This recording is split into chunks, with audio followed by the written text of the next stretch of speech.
ہوں گے جیسا کہ نبی پاک کی پیشن گوئی ہے، اور منافق کی نشانیوں میں بتایا کہ منافق جھوٹ بہت بولتا ہے، اور اس کے بعد یہ بھی فرمایا کہ جو جھوٹا ہوتا ہے اس سے فرشتے دور ہو جاتے ہیں، وہ جہنمی ہوتا ہے۔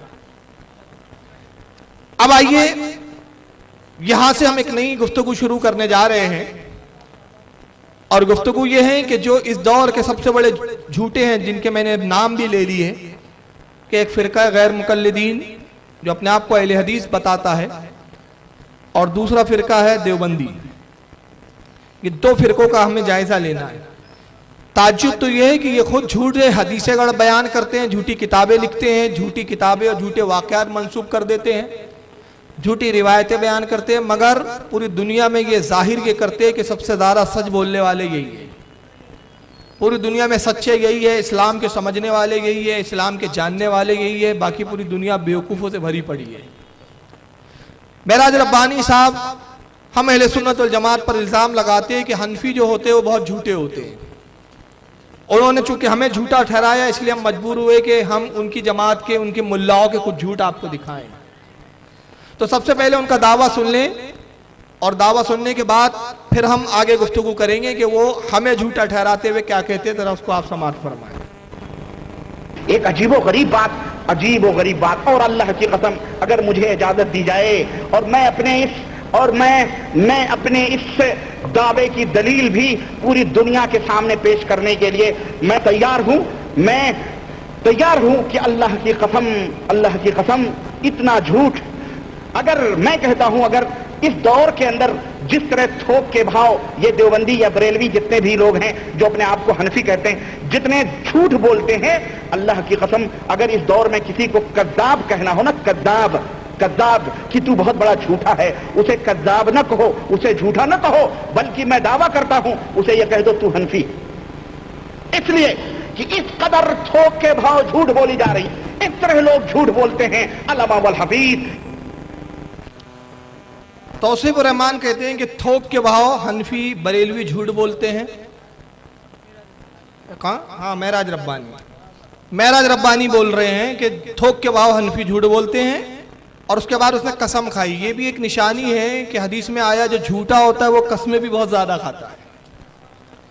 خود وہ یہ جھوٹ بولتے وقت قسم کھا رہے ہیں، اور پھر اس کے بعد کہا کہ میں اپنے اس دعوے کی دلیل پوری دنیا کے سامنے رکھنے کے لیے تیار ہوں، میں ان کی دلیل کو سننے کے لیے تیار ہوں، یہ کب ملنے کے لیے تیار ہیں، ان کی جماعت کے ٹھیکیدار مجھے جواب دے دیں، میں ان سے ملنے کے لیے تیار ہوں۔ مگر یہ سعودیہ میں چوہا چھپ کے بیٹھا ہوا ہے، اس بل سے نہیں نکلے گا، وہیں سے وہ چو چو چو چو چو چو کر کے آوازیں نکالتا ہے۔ آئیے توصیف الرحمان صاحب کو دیکھیں، اب وہ بھی کیسا جھوٹ بول رہے ہیں۔ اب یہاں سے آئیے، اب دیکھیں انہوں نے ہم پر الزام لگایا کہ حنفی جھوٹے ہوتے ہیں، اور اگر اس زمانے میں کسی کو قذاب بولنا ہو، جھوٹا بولنا ہو، تو جھوٹا مت بولو، اس کو حنفی بول دو۔ انہیں حنفی بول دیا، انہیں سب سے بڑا جھوٹا بول دیا۔ اب آئیے ان کے خود جھوٹ سنیں، چنانچہ اس سے سنیں سب سے پہلے توصیف الرحمان کو۔ اور آج یہ امت اسلام اسی راستے پہ چل رہی ہے، اپنے پیروں کو نبی بنا دیا، نبی کو اللہ بنا دیا، جو مقام عرش والے نے دیا تھا وہ مقام ختم کر دیا۔ توصیف الرحمان صاحب کا پہلا جھوٹ سنیں، امت مسلمہ آج اسی راستے پہ چل پڑی ہے کہ اپنے پیروں کو نبی بنا دیا اور نبی کو اللہ بنا دیا۔ آپ میں سے اپنے پیر کو آپ میں سے کون ہے جس نے نبی بنایا، ذرا بتائیے۔ آپ اپنے پیر کو پیر مانتے ہیں کہ نبی مانتے ہیں؟ پیر ہی مانتے ہیں نا۔ کوئی ہے، کوئی ہو تو ہاتھ اٹھا دے بھائی، میں بھی دیکھنا چاہتا ہوں کون ہے جو اپنے پیر کو نبی مانتا ہے۔ یہاں برکاتی حضرات بھی ہوں گے الحمدللہ، رضوی حضرات بھی ہوں گے، اشرفی حضرات بھی ہوں گے، کوئی سلسلہ، کوئی بھی سلسلے کے ہمارے ہاں ہو، اگر کوئی ایسا ہو جو اپنے پیر کو نبی مانتا ہے تو وہ ہاتھ اٹھا دے۔ ہم اپنے پیر کو نبی نہیں مانتے، نبی کا غلام مانتے ہیں۔ ہمارا عقیدہ ہے کہ نبی پاک صلی اللہ علیہ وسلم کے بعد کوئی نبی نہیں آ سکتا، آپ خاتم النبی نے۔ یہ تو دیوبندی اور تمہارا عقیدہ ہے کہ رسول کے بعد بھی کوئی نبی پیدا ہو سکتا ہے، یہ ہمارا عقیدہ نہیں ہے۔ تیزر الناس میں لکھا ہے قاسم نانا طوی نے کہ نبی پاک صلی اللہ علیہ وسلم کے بعد بھی اگر کوئی نبی پیدا ہو جائے تو حضور کی خاتمیت میں فرق نہ آئے گا، تو ہمارا عقیدہ نہیں ہے۔ پھر کہتا ہے کہ نبی کو اللہ بنا دیا۔ کون ہے آپ میں سے جو نبی کو اللہ کہتا ہے؟ ارے ہم پکارتے ہیں تو یہ کہتے ہیں یا رسول اللہ، اے اللہ کے رسول۔ ہمارا پکارنا بتاتا ہے کہ ہم رسول کو اللہ نہیں کہتے بلکہ کیا کہتے ہیں؟ اللہ کا رسول، اللہ کا بندہ۔ تو یہ سب سے پہلا جھوٹ آپ توصیف الرحمان کا سنیں کہ یہ خود کتنے بڑے جھوٹے ہیں کہ دوسرے فرقے والوں پر، اہل سنت والجماعت پر الزام لگا رہے ہیں کہ آج یہ امت جو ہے اسی راستے پر چل پڑی ہے کہ اپنے پیروں کو نبی بنا دیا، نبی کو اللہ بنا دیا۔ اچھا یہ بتائیں، اب آپ سے میں مسئلہ بھی پوچھ لوں، اگر کوئی شخص اپنے پیر کو نبی وہ کہتا ہے تو اس پر کیا حکم ہے؟ وہ مسلمان ہے کہ کافر؟ کافر ہے۔ کوئی نبی کو اللہ کہتا ہے تو وہ مسلمان ہے کہ کافر؟ کافر۔ ٹھیک ہے، ماشاءاللہ آپ کو یہ مسئلہ پتا ہے کہ پیر کو نبی کہا تو بھی کافر، نبی کو اللہ کہا تو بھی کافر۔ مطلب یہ ہوا کہ دوسرے لفظوں میں انہوں نے پوری امت محمدیہ، امت رسول کو کافر کہہ دیا۔ مطلب تو یہی ہوا نا اس کا، جو یہ الزام لگایا، الزام لگا کے گویا انہوں نے پورے رسول اللہ کی امت کو کافر کہہ دیا۔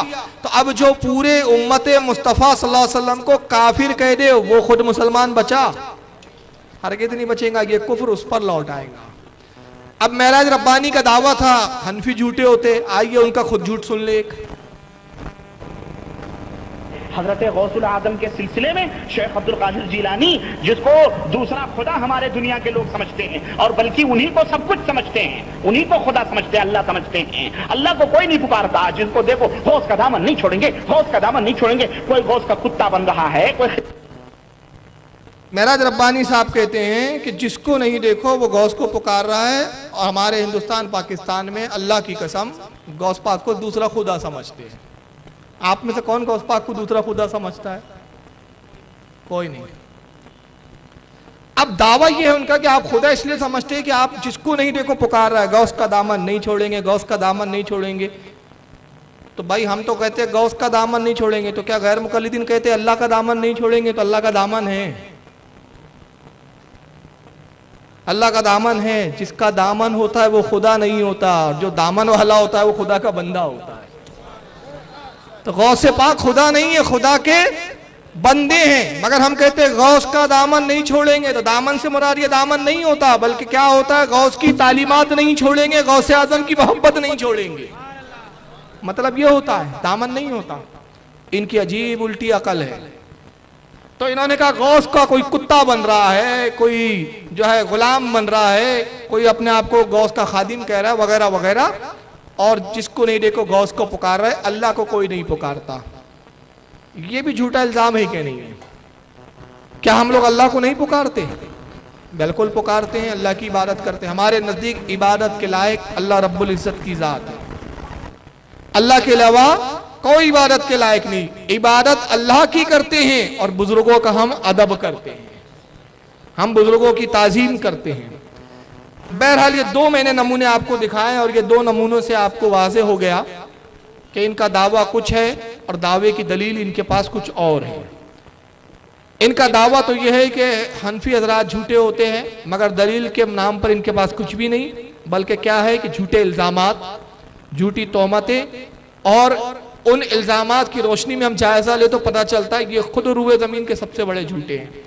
آئیے ان کے نزدیک یہ جھوٹ کیوں بولتے ہیں، اس پر کبھی آپ نے غور کیا کہ اتنے دھڑلے سے یہ پورے مسلمانوں کو کافر اور مشرک کہہ دیتے ہیں، پورے امتوں کو مشرک کہہ دیتے ہیں، اور بدنام ہم کو کرتے ہیں کہ صاحب بریلوی حضرات، سنی حضرات سب کو کافر کہتے ہیں۔ معاف کرنا، ہم کسی کو کافر نہیں کہتے، ہم صرف اسے کافر کہتے ہیں جو رسول کا گستاخ ہوتا ہے۔ ہم ہر کسی کو کافر نہیں کہتے، کسے کہتے ہیں جو نبی اور اللہ کا گستاخ ہوتا ہے، یاد رکھیے۔ اور جو گستاخ رسول نہیں، ہم اسے کافر نہیں کہتے، بلکہ اپنا عزیز کہتے ہیں، اپنا دوست کہتے ہیں، ہم اپنا بھائی کہتے ہیں۔ ہم گستاخ رسول کو صرف کافر کہتے ہیں، مگر یہ لوگ تو خود اتنے بڑے گستاخ ہیں معاذ اللہ کہ یہ پوری امت کو مشرک کہتے ہیں۔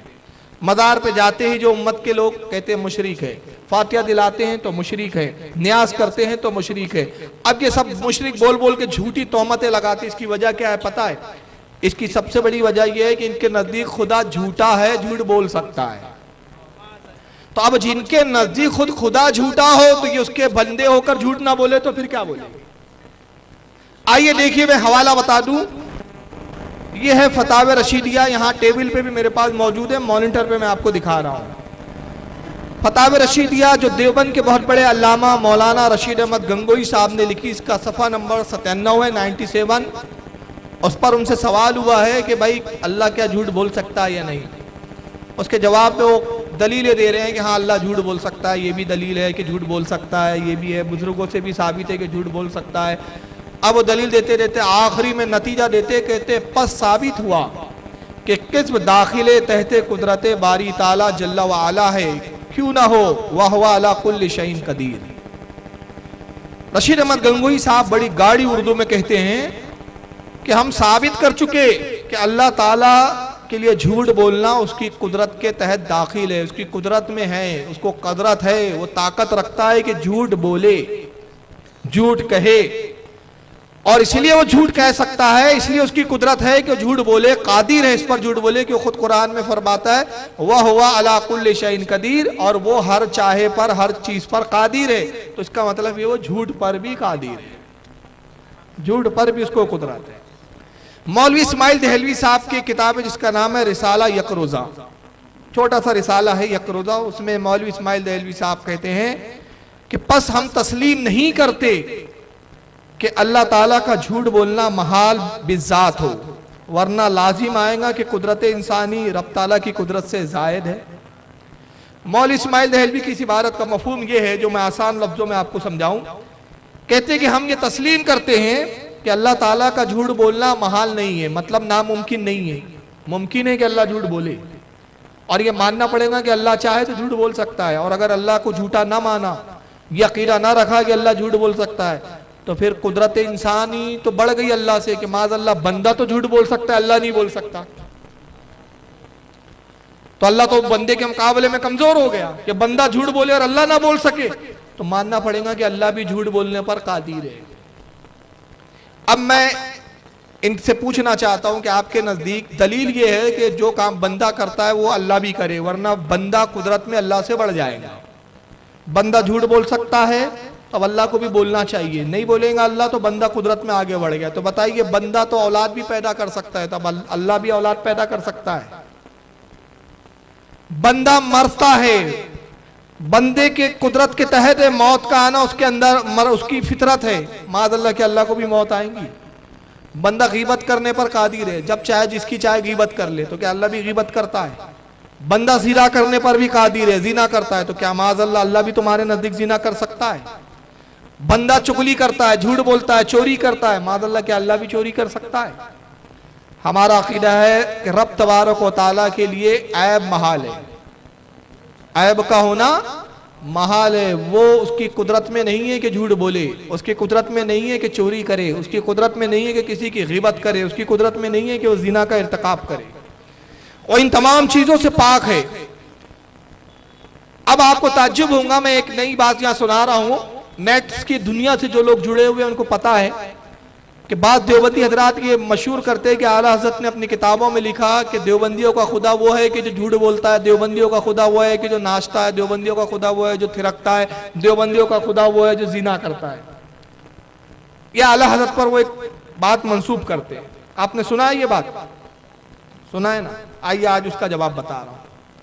اس کا پس منظر یہ ہے کہ رشید احمد گنگوہی نے جب فتاوی رشیدیہ میں یہ بات لکھی اور ایک فتویٰ دیا جو کلمی فتویٰ ہے، اور اس میں کہا کہ اللہ تعالیٰ جھوٹ بول سکتا ہے، تو اعلیٰ حضرت فاضل بریلوی نے رشید احمد گنگوہی پر حکم کفر لگایا اور کہا جو اللہ کو جھوٹا مانے وہ شخص کافر ہے، اور ایسا کافر ہے کہ جو اس کے کفر میں شک کرے وہ بھی کافر ہے۔ اور اس فتوے پر عرب کے بڑے بڑے علماء کی دستخطیں لی گئی، عرب کے علماء نے دستخطیں کی، تصدیق کی۔ رشید احمد گنگوہی کے چاہنے والوں نے ان کے مریدوں میں جس میں محمود الحسن صاحب ایک تھے، انہوں نے کتاب لکھی معاذ اللہ استغفر اللہ۔ اعلیٰ حضرت کو جواب دیتے ہوئے کہتے ہیں کہ مولانا احمد رضا خان صاحب آپ کہتے ہیں کہ اللہ جھوٹ بولنے پر قادر نہیں ہے، ارے جھوٹ بولنا ہمارے لیے عیب ہے، اللہ کے لیے نہیں ہے، اللہ تو اس پر بھی قادر ہے، وہ چاہے تو زنا کرے، وہ چاہے تو چوری کرے، وہ چاہے تو غیبت کرے۔ یہ محمود الحسن نے جب لکھا تو اعلیٰ حضرت نے کتاب لکھی، آئیے میں اس کی جھلک دکھا رہا ہوں، کتاب بڑی ضخیم ہے، کتاب کا نام ہے سبحان الصبح ان عیب قذب مغبوب۔ 1307 ہجری میں اعلیٰ حضرت نے اس کتاب کو لکھا اور 75 وجوہات کی بنا پر 75